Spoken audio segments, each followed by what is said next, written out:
So hi everybody, welcome to our Governance Made Easy webinar today titled The Board and Crisis, Key Elements for a Successful Crisis Response. And today we are having another discussion with Miranda Fleury, President of Hawkeye Strategies, their Senior Consultant Alex Frison, and of course our very own Simon Telfer of Appoint Better Boards. My name's Sean McDonald and I shall be on the tools in the background for this session. Firstly, thank you as always for attending today. We always appreciate the effort you make to be here for our live events. During the session, as Simon said, if you have any questions for our panel, which we hope you will do, please use the Q&A button at the bottom of your screen and we'll answer as many of these as we have time for. And finally, if you stay through till the end, which we of course hope you will do, and as is customary for our BoardPro webinars, we have a special treat for you. By answering a really short 1-minute survey at the end of the webinar, you'll go into the draw to win our beautiful gift hamper worth over $400. Now, let me just share my screen here so we can get cracking. You see that, Simon? We do. We're a BoardPro through and through. Great stuff.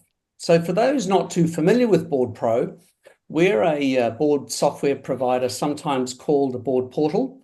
And we serve just over 30,000 users around the globe. We are represented now in, would you believe it, over 32 different countries.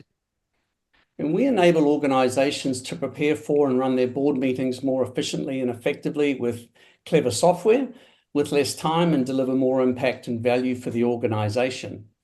And as much as we are a software provider, a board software provider, part of our wider mission is to make the fundamentals of governance free and easy to implement for all organizations, especially those organizations with resource constraints. So for today, I would like Simon and Alex to introduce themselves, starting with you first, Simon. Kia ora koutou. No mai haere mai. Welcome everyone to today's session. I do a lot of board appointment work here in Aotearoa, New Zealand. A lot of it's with privately owned businesses, otherwise it's with councils. So I've got a strong sort of board appointment recruitment background. I also do a lot of board evaluations and board reviews, and I walk the talk. I chair the local community board, and I chair and are on the board of a number of privately owned businesses in New Zealand. So I come from both an applied practitioner role background and also as an experienced governor as well. Fantastic. Thanks, Simon. Alex, over to you. Hello, everybody. I'm Alex Frison, and I'm a senior communications strategist with Hawkeye Strategies. I'm bringing to the table just about 25 years of communications experience.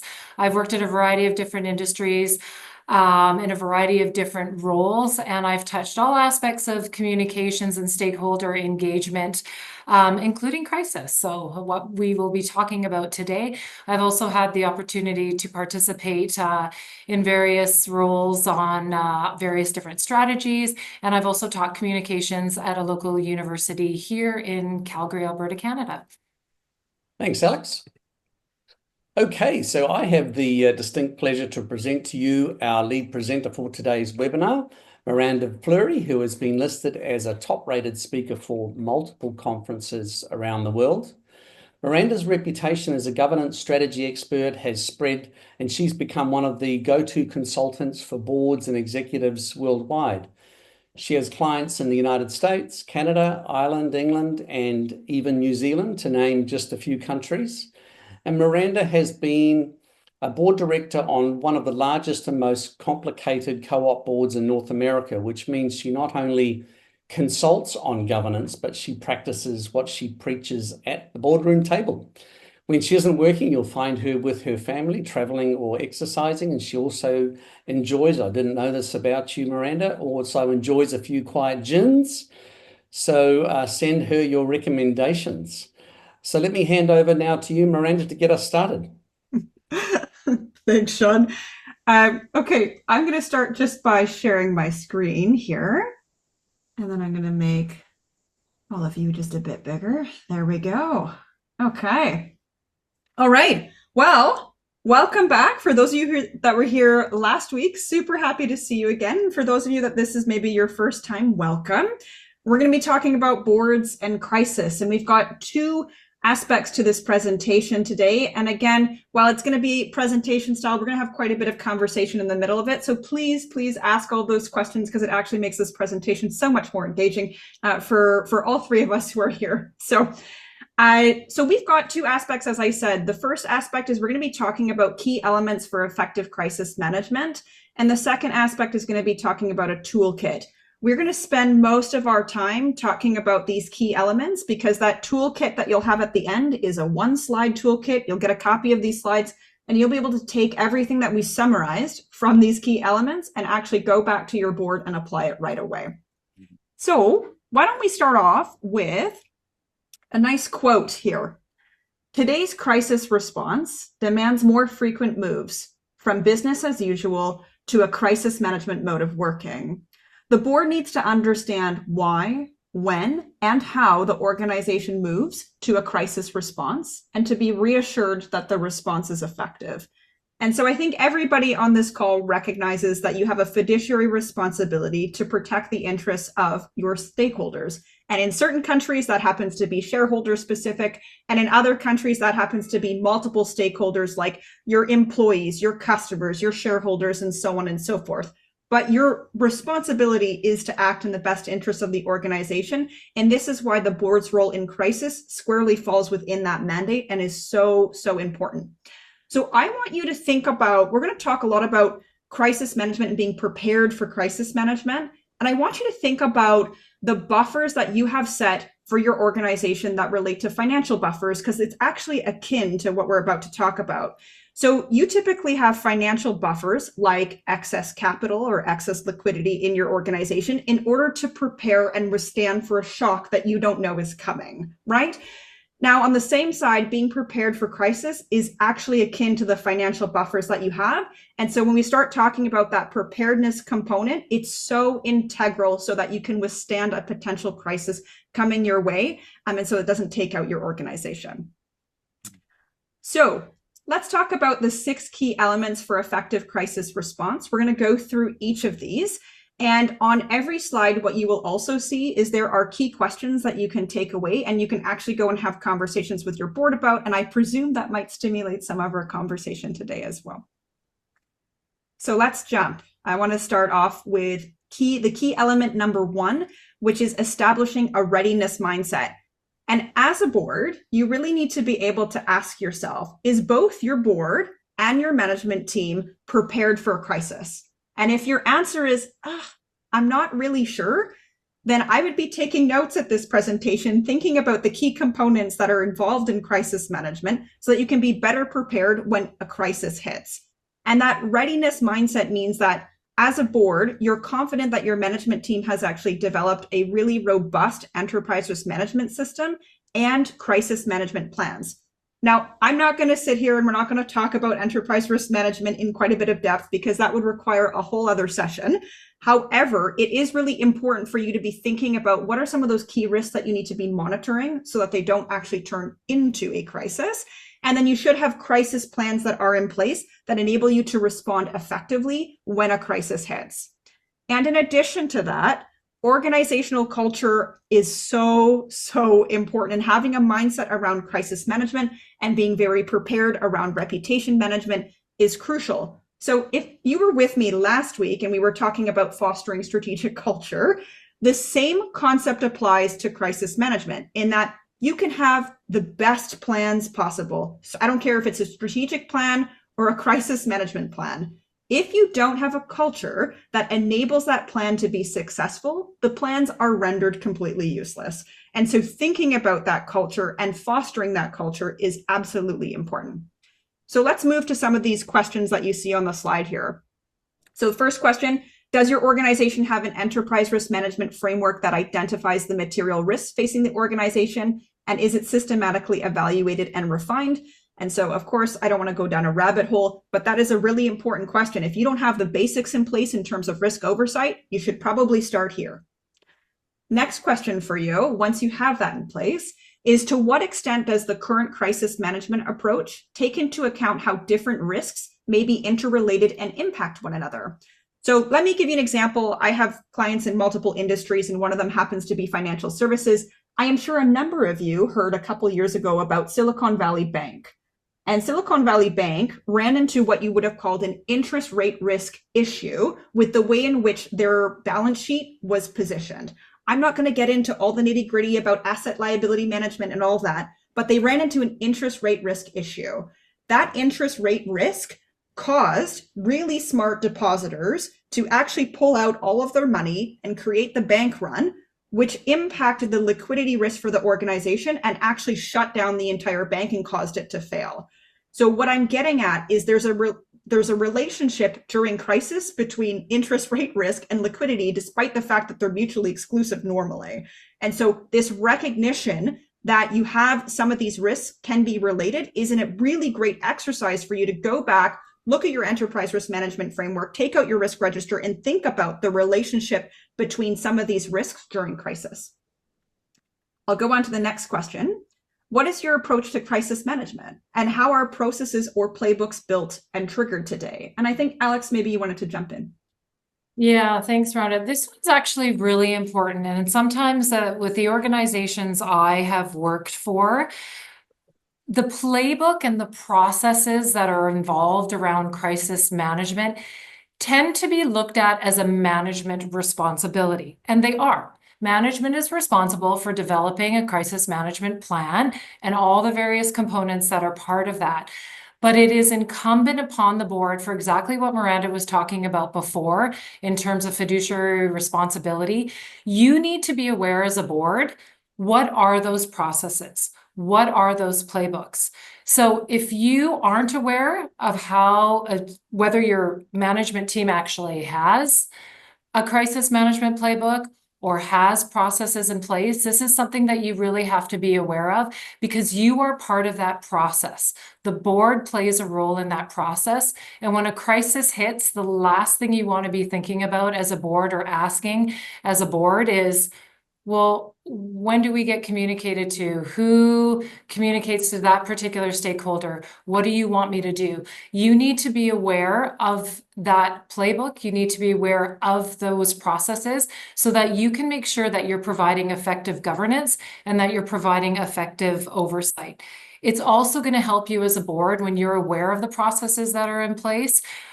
Make more effective decisions and make them quicker, because when you're in the middle of crisis, as I'm sure everybody knows, things happen quickly. And so if you are aware of the playbook, you're aware of the process, you're not getting in the way. You're a successful part and partner in that process. So it's really critical that the board has awareness around that.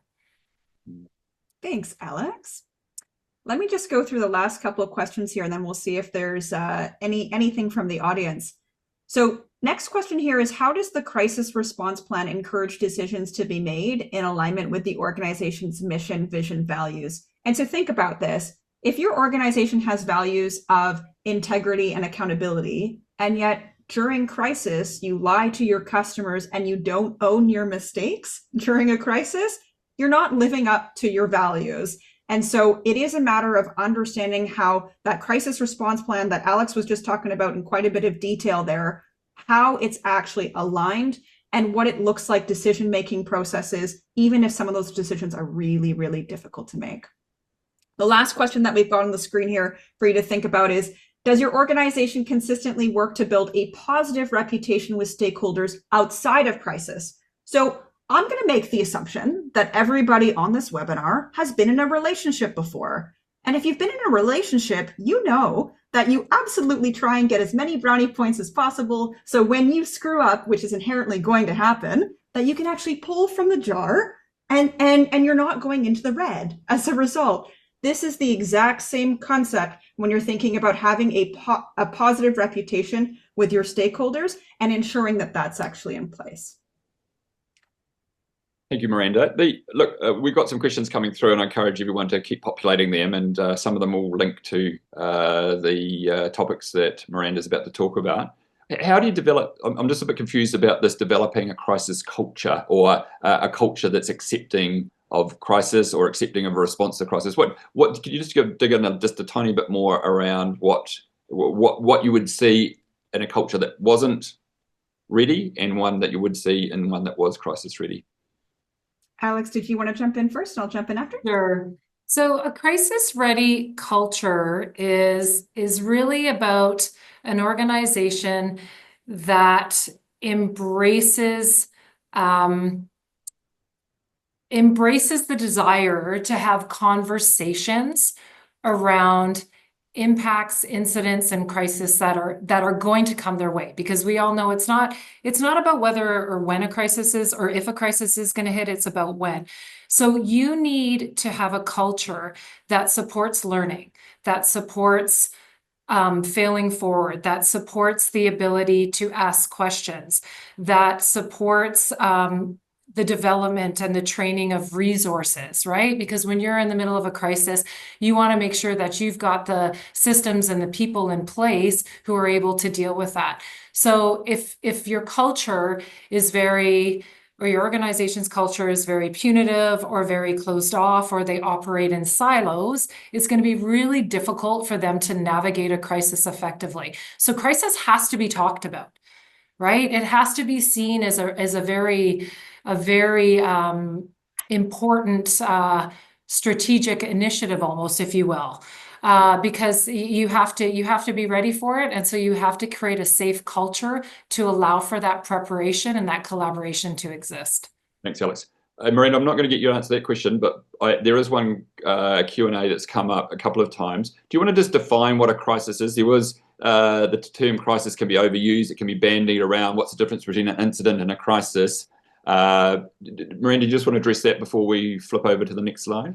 Yeah, and so my perspective when I think about a crisis is it has the ability to potentially take out the organization if it's bad enough, and likely impacts multiple departments, if not the entire organization. When I think about an incident could be an impact to the entire organization, but is likely more specific. And you're not questioning the existence of the organization. So crisis has a greater magnitude of impact than an incident. Nice. Let's kick on. Okay. All right.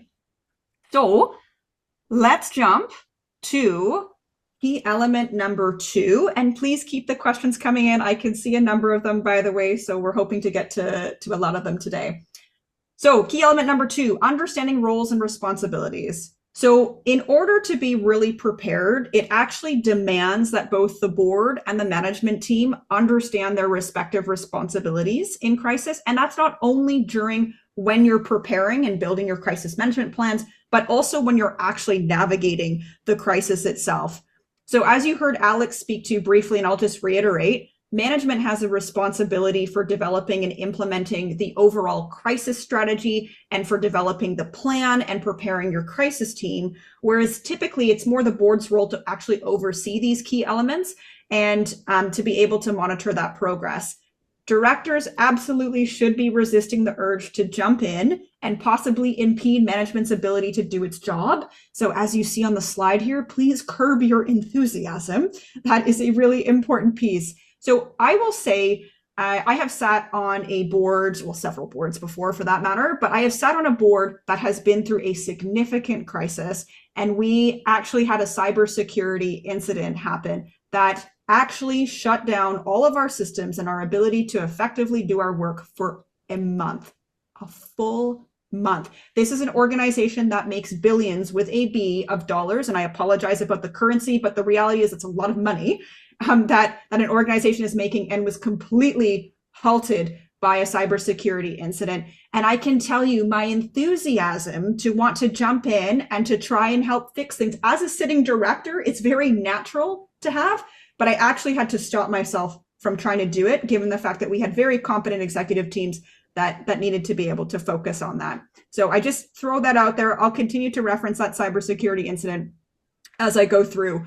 One other piece before I get to the questions on the slide here is that the board may actually play a greater role when management is unable to do so, when you're thinking about their role in crisis. And so, for example, when a CEO or your executive team happens to be implicated in crisis, then the board is not just going to stay at a 50,000 foot view. They're actually going to be executing on the crisis management plan itself. So just something to think about as well. So some questions to consider is, how is the board educated on their role in crisis? I can tell you, when I was a sitting director for that organization, I was not educated in crisis. So when that hit, I actually had no idea what was my role, who was I not supposed to communicate with, who was I supposed to communicate with, what did that look like, and understanding the difference between what management was doing versus what the board was. I just went with the flow as a director because I didn't have education on it, and that gave me a lot of anxiety as a director, given the magnitude of impact. And so last question here is, what systematic processes does your board have in place to review and approve a crisis response plan? So just thinking about how often are you doing that? And so Simon, I'll hand it to you.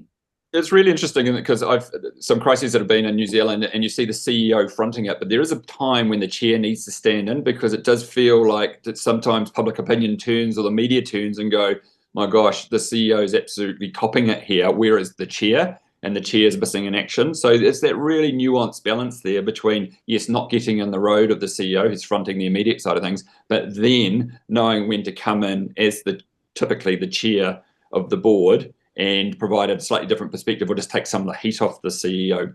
Got a couple of really good questions here. And Sandra's asked, Miranda, can you give an example of how directors can get in the way of management operating efficiently and effectively in a crisis? Is there just one example that comes to mind when you're going, yeah, this often happens? I have many, but I feel like Alex would really love to jump in here. So yeah, so Miranda gave a great example from the director perspective. I can give a great example from the communications lead in a very stressful cyber security incident. So when a director knows process, and when they're aware of the playbook, so they've done all that work up front, they understand that their role is not to start reaching beyond the CEO and actually talking to people in the organization who are trying to manage the crisis. Okay, so that happens more than you think. And that's the example. You'll have a board director who actually says, well, I know the communications director. I'm just going to shoot her an email, and I'm going to start talking to her about how I didn't like the way she phrased this sentence, or I didn't like the amount of detail she put in there. Or I know the IT director, and I have a technical role in my day life outside of the board. So I'm going to get all the more technical information that isn't in the communications that's being shared. That is really, it impacts the people who are trying to navigate a crisis in a really negative way. Crisis is stressful. Everybody's cortisol levels are running really high. And so to have to manage a board director who's a very important stakeholder, who's asking for specific information or giving direction directly and going over the process that's been outlined, it's very difficult. So that is an example of how a director might step outside of the boundaries of where they should be playing in times of crisis. Nice, Alex. Miranda, two quick fire questions for you before we kick on to the next slide. What's the role of an external agency or PR person or a catalyst to be a catalyst for this? How much do you have to sort of keep in-house, and how much can you just sort of say, right, we've got a direct line and we've got these guys on a retainer, crisis happens, we're just going to throw it over to them? Well, whoever asked that question is about a couple slides ahead from me, because I'm going to speak to that, but I can speak to it now real quick if you'd like, Simon. Well, yeah, it's just difficult to, well, let's do it. What's the high level answer for that one? Super high level answer is it depends on the organization's resources, whether they can actually have the skill in-house versus external. And it probably also likely depends on the industry and the complexity of your organization. And so high level is it depends. That's my lawyer answer, and we can talk about that in a couple more slides. One other quick question that's been asked here is that difference between the risk matrix and the crisis matrix. Are they interchangeable? Would you expect to see the same sort of crises going through the same process as you do a risk matrix? Would they be part of the risk matrix? What's the interrelationship between those two? How about this? Let me start my next slide and I'll answer that question.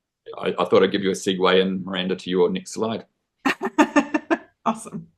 Okay. So let's actually talk about our key element number 3, which is a direct segue into crisis scenario planning, tabletops, and simulations.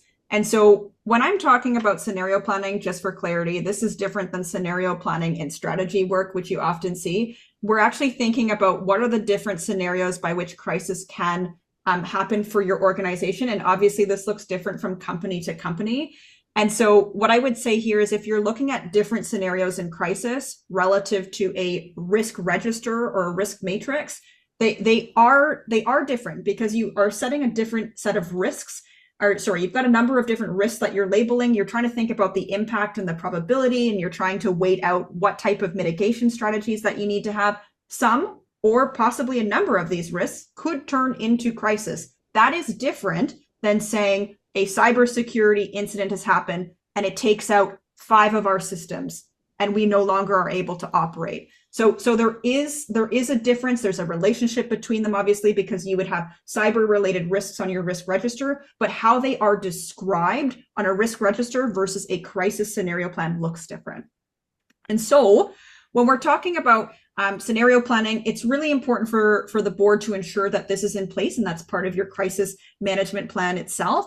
And the board should actually be pushing the management team to really think about some of those true worst case scenarios to avoid some of that optimism bias that can often creep in.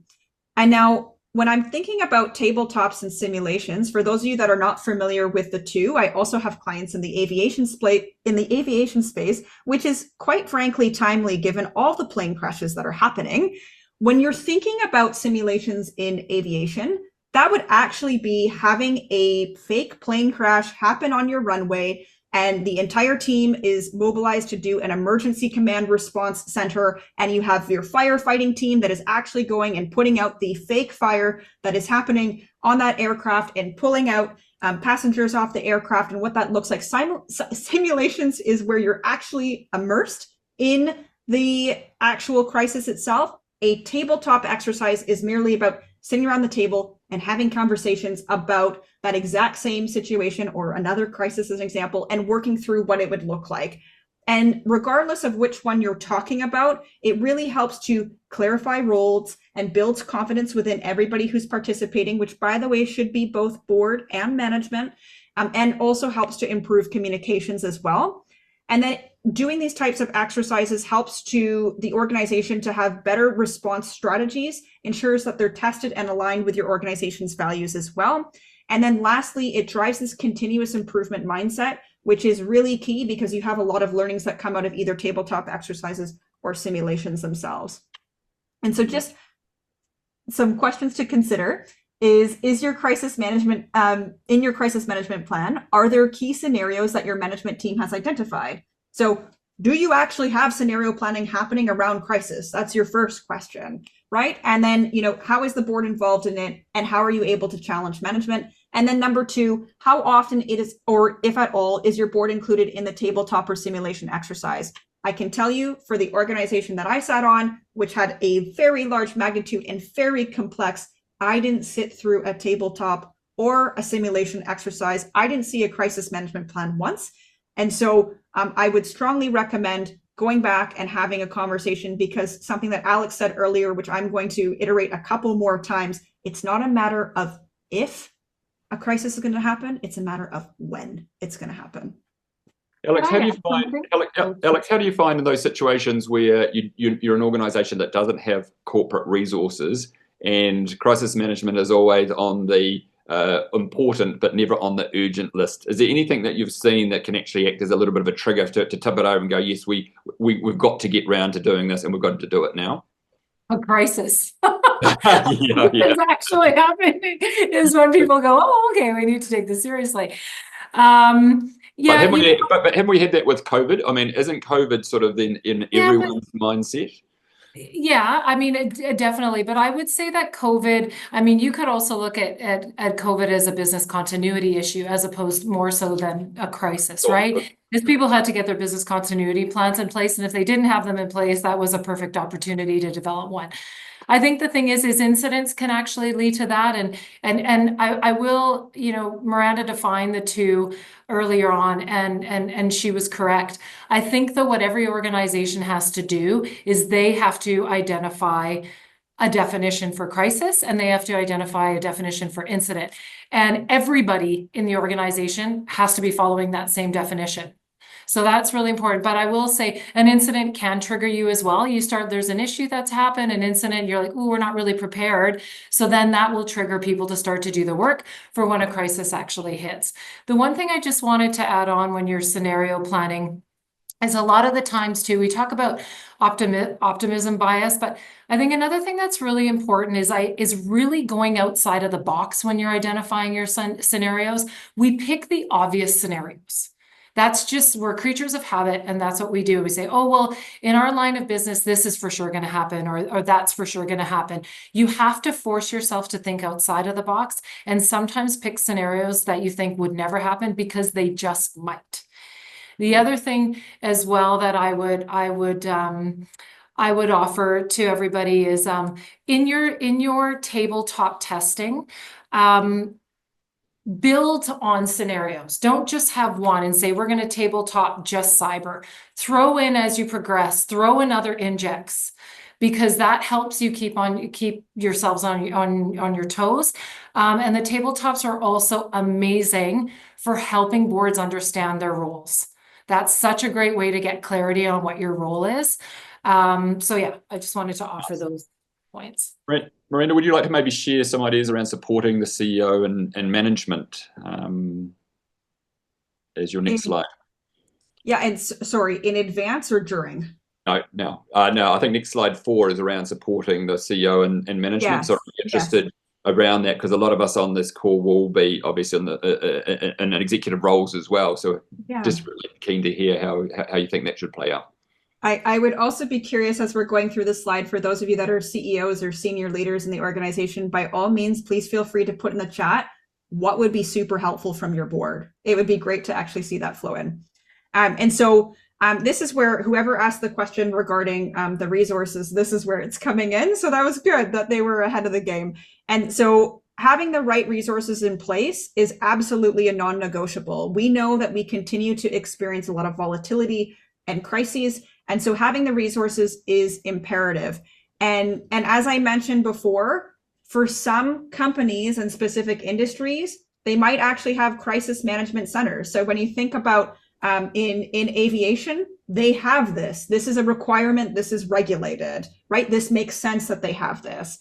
And in other situations, it might mean having maybe just individuals in the organization that are responsible for it, or even having third parties or advisors that are at the ready to be able to mitigate some of your risk and respond accordingly during operational issues.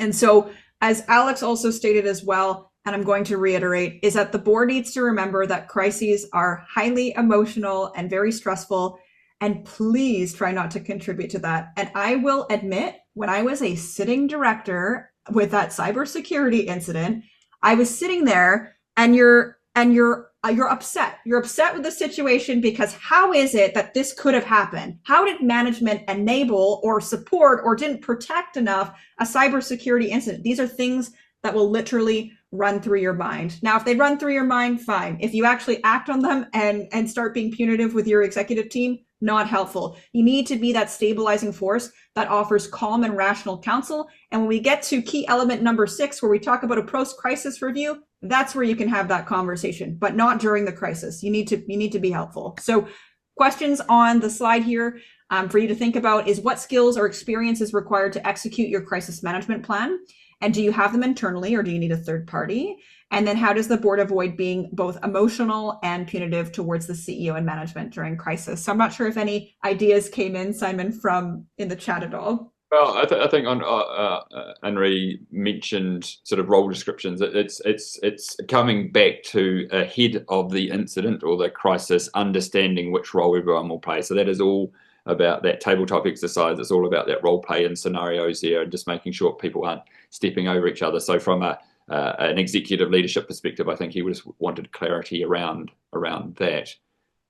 So just one other question that probably related to an earlier slide. Is there any software, any cloud-based software that is typically used for this, or for, someone said risk register, but is there anything that you use as an external tool rather than external agency to support crisis management preparation?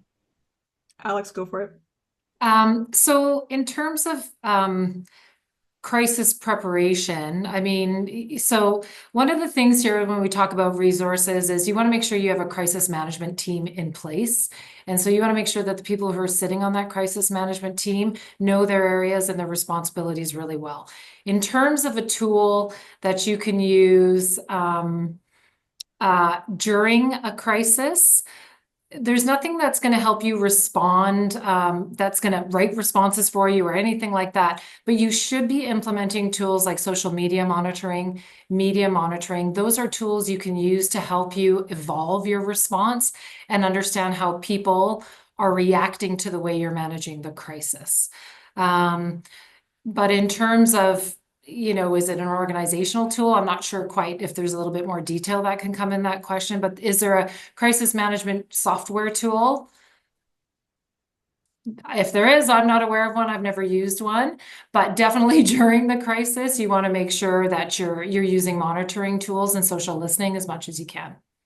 Karen just asked Alex before we move on to the next slide do you have experience with CEOs who have minimized the crisis and are refusing to act according to the plan? Yeah, that one's a little bit tricky. So that kind of goes back to that culture of that's really important, right? So the CEO in particular, as the leader of the organization and is the one who's steering the ship, absolutely has to recognize the value in the expertise that people who are working the crisis are bringing forward, and has to realize that sometimes the CEO, very important role, I'm not diminishing it, but is not always the subject matter expert in dealing with a crisis. So that's where that doing that preparation in advance and making sure that there is that culture positive, crisis culture positive approach, making sure that the processes and that the roles and responsibilities are clearly understood and frankly respected. That's so important, have to be in place. And then hopefully you won't get to that point, but that's where the board chair is going to have to come in. If you have a CEO who's starting to go a little bit rogue, the board chair and the board are going to have to mitigate that behavior, because that brings on a lot of reputational damage. It's not just managing that during crisis. It's once a crisis ends, there's a ton of work that still has to be done. So it's not that easy. And we'll head towards that. Miranda, we're just edging up towards quarter of the hour. And let's talk about monitoring communications and stakeholder management. Beauty. Thank you. So we know that a crisis response is going to mandate frequent and transparent communication to all stakeholders, including the board. And so there are multiple ways in which a board can be communicated to, and this is actually on the slide, so you can take that away. The cadence by which a board is communicated to can actually vary quite a bit depending on the severity, the magnitude of the organization, and so on and so forth. So if it's incredibly severe, you might get things on a weekly, maybe even on a daily basis. If it's not as severe, maybe it's an update at your board meetings. I can tell you, for me, when I was a sitting director, I received daily communication updates for 6 weeks direct from the CEO every day at 4 p.m. Every day at 4 p.m. I had a long email that I read and understood what was going on and what they were doing. It's also incredibly important when you're thinking about stakeholder management is that the board understands the key relationships that it needs to manage. And I can tell you, as a sitting director myself, I actually didn't know who I was supposed to talk to or who I wasn't supposed to talk to. And that created a lot of angst and a lot of back and forth. So if you actually just looked at just the board emails, which we left the poor CEO off of, all of us going back and forth, and there were 15, by the way, trying to figure out what, who we're supposed to communicate with, what this looks like, it would have been way better if we were just prepared and we knew exactly what we were supposed to do. And so there are several questions that you've got on the slide, but for the sake of timing, I'd like to just cover the last key element, if you're okay with that, Simon. Right. And then we'll jump in. If we've got a little bit of time for questions after, we will go for that. And so what I want you to take away from key element number 6 is the post-crisis review is absolutely integral. You need to have a lessons learned component so that you understand where are some of your operational gaps, even some of the board gaps, and some areas for improvement. You will also note that after a crisis, there are going to be business as usual, but there's also going to be items that maybe within your business briefly change and temporarily, and it goes back to normal. But there's also going to be items that are permanently disrupted too. So maybe it's consumer behaviors permanently disrupted. public expectations, supply chain, operating model. I actually found that myself as a sitting director. I could watch what was a temporary change versus permanent. So like there were things that were built into our IT systems that became permanent changes. We actually had changes to our supply chains as well because we were a wholesaler. There was multiple pieces there. And so it's just something to think about as a sitting director, what new risks come as a result of some of these permanent changes post-crisis. And what I do want to emphasize here as well is that when you're in crisis, it forces a board to very much be in the present moment. And in a lot of cases, that makes sense to be having conversations in the present moment, but don't forget to look forward because that is ultimately the board's role, and prioritize some discussions that contribute to your company's recovery narrative, which I actually saw somebody reference in the questions as well. And also seizing opportunities to better meet stakeholder needs. So when there's a crisis, there's an opportunity as well. And so thinking about this question on the slide here, which is, how is the board ensuring that lessons learned from the crisis management efforts are actually applied in the future? What conversations are you having after your crisis? Nice. Time for a couple of quick fire questions. How do you prepare for knowing crises, like you can envisage them happening, and unknown crises that came from left field that you just never expected? Or is every crisis realistically a possibility and known?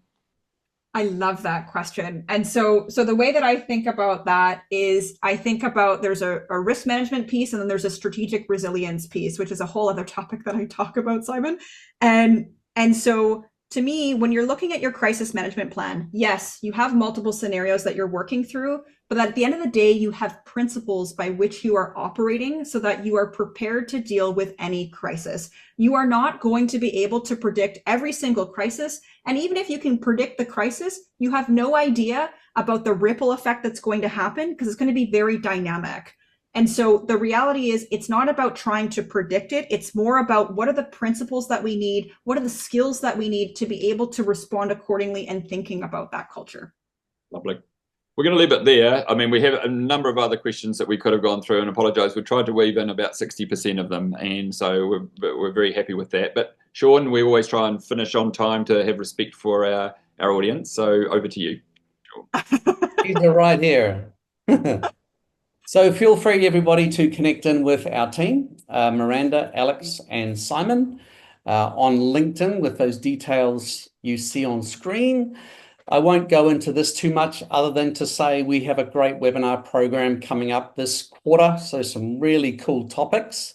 So please visit our website for all that information. You will receive an email from us. It'll be tomorrow now, which will include a copy of the slide deck and also the checklist, Miranda. Yes, correct. It's there. It's in the slide deck. Great, fantastic. So just as you leave the webinar, everybody, don't forget to complete our 1-minute survey to go in the draw for our gift hamper. Thank you again, everyone, for your attendance. Miranda, Simon, Alex, thanks so much for your contribution today. It's been fantastic, as usual.